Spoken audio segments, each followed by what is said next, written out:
Y este era Móstoles. Me encantan los cómics. Aquí hacemos la fila para entrar a clase. Joder.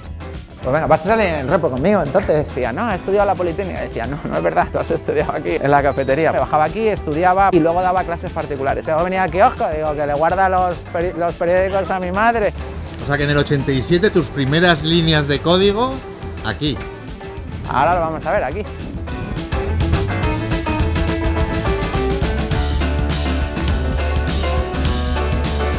Sí, eso es, vale. Pues estudié aquí los 4 cursos. Primero estuve en el pasillo del final, en segundo estuve en el otro pasillo en la planta baja y el tercero y co allí en la planta de allí. Pero hice los 4 años, pregúntale a él. Y fui buen estudiante. Bueno, Rodolfo sigue conmigo en Telefónica. ¿Sí? Claro, sí, sí. Y Tony, él igual, también sigue conmigo en Telefónica. Raúl, sabes que ha ganado un Goya, ¿no? Lo ganó por un documental. Miguel es el conserje que estaba aquí desde el día que se inauguró el instituto, cuando se llamaba Ana Ozores, que es ese logo que hemos visto antes, que ahora le han puesto la pegatina de Juan Gris, pero era el logo de la Ana Ozores. Y bueno, pues cuando yo estudiaba aquí, pues él era el que nos tenía que aguantar, darnos fotocopias, darnos tiza.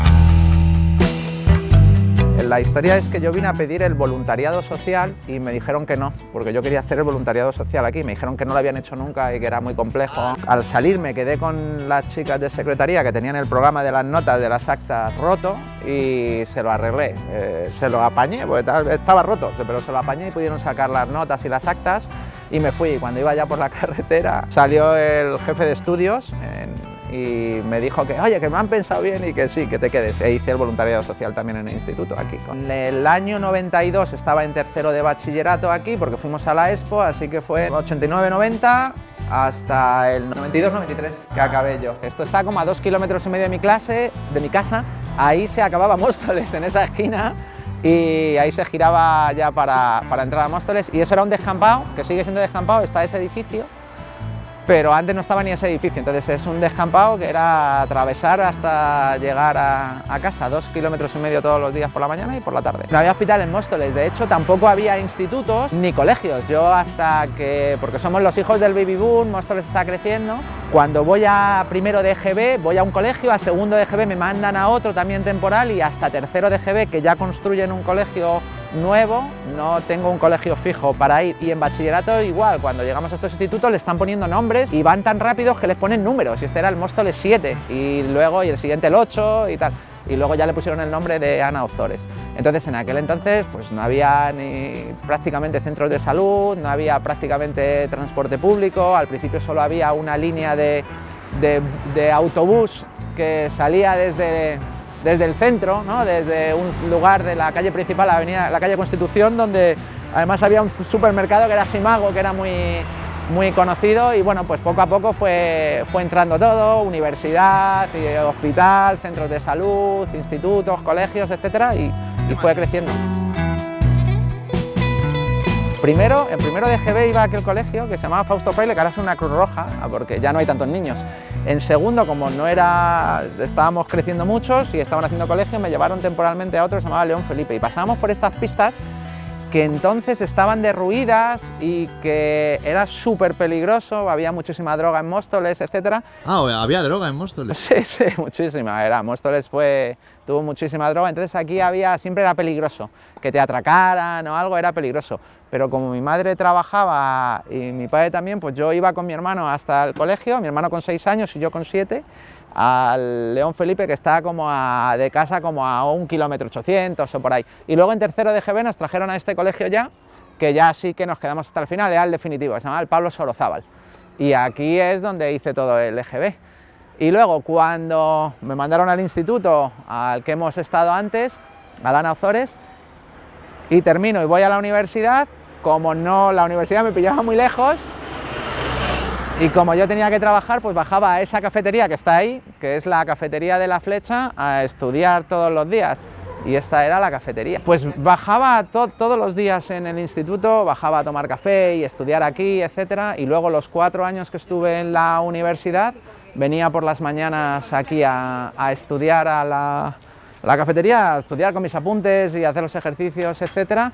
porque yo daba clases particulares, daba 6 horas de clases particulares y los camareros cuando salía por la tele o algo y decían, no, he estudiado la Politécnica, decían, no, no es verdad, tú has estudiado aquí en la cafetería, porque pasaba muchísimas horas aquí en la cafetería. Y luego tenía amigos que vivían aquí en Villafontana y pues también bajábamos aquí lo mismo el viernes y el sábado a tomar algo y pasábamos aquí las tardes.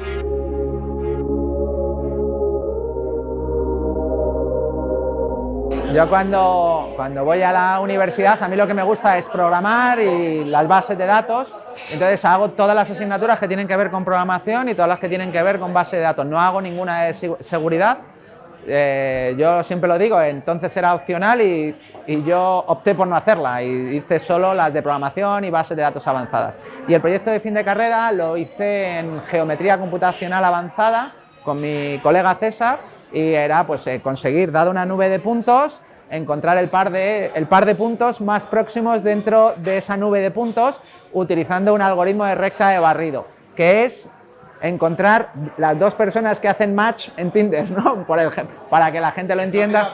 En este caso era un problema en 2 dimensiones, hoy en día cuando se hacen match se hacen en n dimensiones. Es verdad que hacker hay mucha gente que lo usa como si fuera un ciberdelincuente, pero hay mucha gente que lo usa como lo usamos nosotros y como lo entendemos nosotros, que no tiene nada que ver con ser un ciberdelincuente, que para nosotros un hacker es una persona que lleva los límites de la tecnología más allá de los que inicialmente tenía cuando se creó, ¿no? Empuja los límites de la tecnología. Yo siempre digo que es como tirar de las esquinas, ¿no? Tirar de los hilitos a ver dónde te lleva eso. Entonces, cuando salió solo la acepción negativa, pues yo hice una campaña en change.org para pedir que la cambiaran y lo estuve moviendo y bueno, pues decidieron poner la otra acepción. De hecho, me encontré con Arturo Pérez Reverte que antes de que la cambiaran me dijo, chaval, la vamos a cambiar, no te preocupes que llevas razón y la vamos a cambiar. Y añadieron esa segunda definición. Bueno, en Telefónica nosotros, nuestra unidad lo que hace es tecnología para el grupo Telefónica e innovación, básicamente. Y la parte de tecnología pues son las plataformas sobre las que construimos todos nuestros servicios digitales, la plataforma de datos, la plataforma de vídeo, la plataforma de gestión de wifi, etcétera. Y luego toda la parte de innovación lo que nos lleva es a estar investigando pues las nuevas tendencias, pues llevamos con la inteligencia artificial años para meter inteligencia artificial en todos los procesos de Telefónica, estamos con el quantum computing para hacer sistemas de cifrado postcuántico, para hacer sistemas de cifrado cuántico, luego tenemos a gente que está trabajando pues con la computación en el borde, con el edge computing, y luego hay una parte donde trabajamos con startups, que esto es Guaira, que es nuestra empresa de inversión en startups y para nosotros es muy divertido, ¿no? Porque estamos viendo a todos los emprendedores con ideas mucho más locas que las nuestras. Y el equipo de Ideas Locas es un equipo muy pequeño, donde probamos conceptos muy rápidamente, en una semana o en 3 días, etcétera. Y siempre es el what if, ¿no? ¿Qué pasaría si hacemos esto? Le llamamos pre-innovación, porque no seguimos ninguna regla de innovación, lo hacemos al espíritu más hacker posible y a partir de eso luego ya decidimos si vamos a hacer una patente o si vamos a hacer un producto, otra nueva línea de investigación o lo que sea. Yo nunca he venido a este colegio, pero este colegio todos los días suena la alarma, la campana de las 9 de la mañana y tal, y entonces yo me he criado siempre y cuando iba a la universidad pues lo escuchaba bien. ¡Hola! ¿Qué pasa, hacker? Y entonces este era el que había. Y esta pared mola mucho porque en Móstoles había mucho grafitero, ahora está pintada, pero aquí pintaban los 13, aquí pintaba Mast, pintaba Oli, y entonces molaba muchísimo venir aquí a ver las pintadas de Mast, que eran preciosas.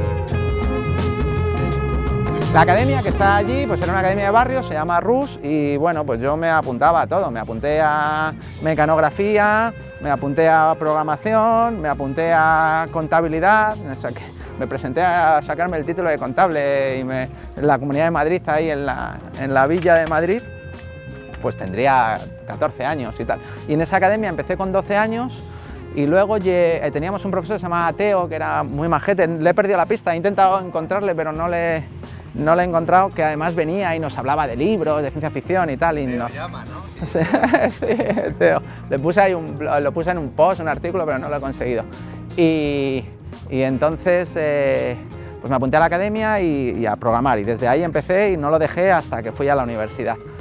Y en esa academia llegó la invitación para participar en el concurso de Radio Nacional de España de Bienvenido Mr. Chip, y entonces yo me presenté a unos exámenes, a una selección, Y bueno, pues me cogieron para representar a Madrid en Bienvenido Mr. Chip, estuve compitiendo en la radio, ahí me gané un ordenador, un Epson PJ1 en aquel entonces, con 2 disqueteras de 5 1/4, pero no tenía disco duro. Y... ¿Ahí es donde cargas por primera vez un Windows con disquete? No, bueno, allí no había Windows todavía, era MS2, no había llegado. El 3.1 es posterior y cuando yo me compro ya un 486, yo tengo el Amstrad CPC, el 464, y luego de ahí tengo el Epson PJ1, que es con MS2, cuando tengo el primero con MS2, y de ahí ya luego paso a un 486, que es el primer ordenador que ya tengo con Windows, en aquel entonces con Windows 3.1. Si tú te hubieras ido a la cama en 1980 y te hubieras despertado ahora, no reconocerías el mundo. O sea, ay mamá, ¿cómo estás? Muy bien, muy bien, muy guapo. Sí. ¿Viene para estudiar ahí? ¿Era buen estudiante o se distraía mucho? No, era buen estudiante, sí, se ponía allí en una mesa y... ¿Qué va a decir? ¿Qué va a decir? Sí. No, puede decir aquí alguno. Oye, no, de vez en cuando pasaba alguno y se me distraía. No. Ahí se ponía ya a tomar su café, allí en la mesa, y se ponía ahí a estudiar. Me lo dejo en el coche. Bueno, Así que vamos a tomar un café. ¿Quieres un café? ¿Queréis un café, Noelia? ¿Quieres un café? A mí me gusta más Blade Runner. Me gusta más Blade Runner que 2001. Y mira que 2001 y Kubrick me flipan, pero... vosotros nada. ¿No queréis nada? ¿Te gusta más Tron, no? Me parece. Bueno, Tron es que era una película que la ves de niño y ¡wow! Y dices, ostras, es que Tron. Yo hablaba con Rodolf muchas veces de Tron, ¿no? Porque era una película que a los dos nos marcó y yo creo que empezamos los dos también con eso, con la informática al mismo tiempo por la misma película. Es que la de Tron los protagonistas eran programas, que molaba mucho. Creo que llegará el momento en el que tengan más capacidad que los seres humanos en todas las destrezas, estoy convencido de ello, soy un creyente de ello, y creo que serán capaces de convencernos de que tienen conciencia, pero que luego le atribuyamos que tienen conciencia o no, será una cosa que tendremos que decidir nosotros, ¿no? Porque simular o programáticamente con un algoritmo simular que tienen la conciencia es algo que yo creo que va a ser factible hacerlo, ¿no? Yo digo que vamos a llegar al punto este de Blade Runner, por eso me gusta tanto la película, donde le hacemos el test de Boy Camp, donde buscamos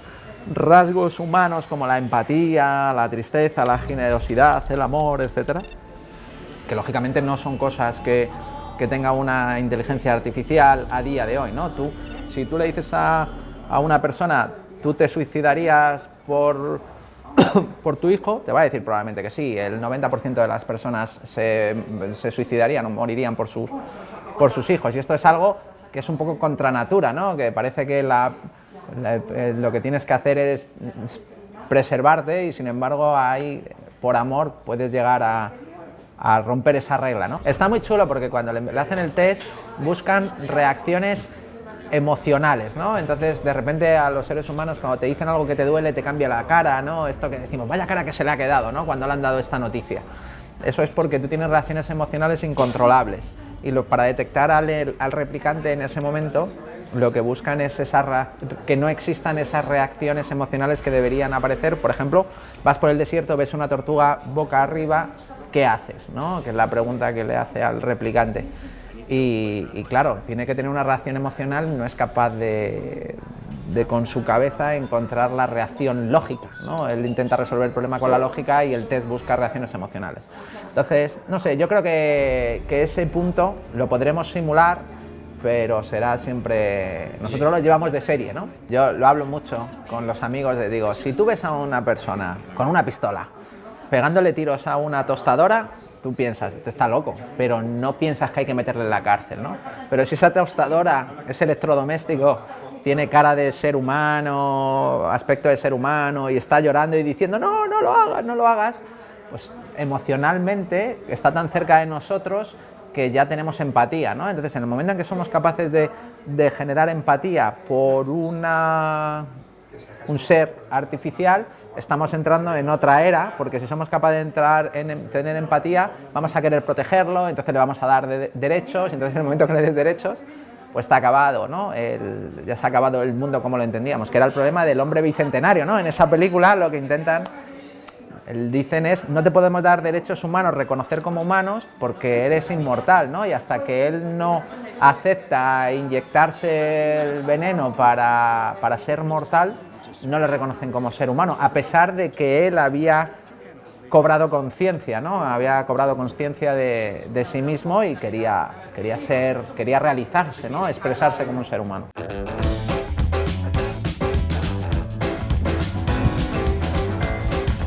Está escondido, ¿eh? En esa puerta. Eso era. Eso era. No, la puerta. La puerta. La academia estaba ahí, y lo que tenía era aquí un aula de ordenadores aquí, entonces era esa puerta, no había más ventanas ni nada, estaban las rejas, era un poco el Ministerio del Tiempo, o sea... Sí, era además enfoscado blanco, y el dibujo que ponía que la informática era el futuro era esta pared, en esta pared, que no estaba eso, habían hecho aquí un robotillo y ponía la informática es el futuro, y estaba en esta pared que era blanca, con enfoscado blanco. Y no estaba el aire acondicionado, claro. Y era fue esto. el letrero que te llamó a ti hacia el futuro. Correcto, aquí estaba. Y ahí empecé, en esa venía por las tardes.